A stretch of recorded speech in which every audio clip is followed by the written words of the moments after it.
Киіз үйдің киелі үй дейді. Неге киелі үй дейді? Киіз үй неге киелі дейді, иә? Сұрақ. Енді жалпы қазақ халқында киіз үй, жалпы қазақ метанында киіз үй ол жай ғана баспана емес, ол киелі. Әсіресе оның шаңырағы, қара шаңырақ деп айтамыз.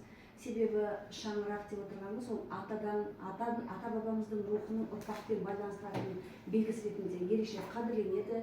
Тағы неге біз киелі деп атаймыз? Себебі киіз үйдің өзінің ғаламдық, әлемдік моделі бар.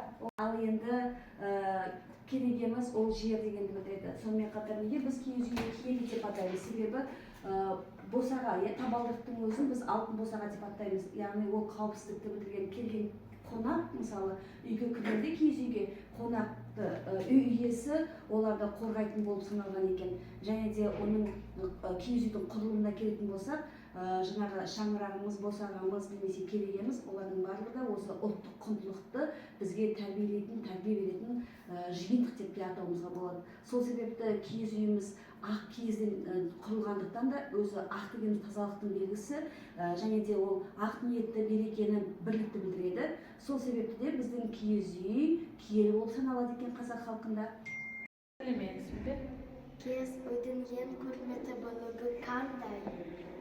Киіз үйдің ең құрметті бөлігі ол төр.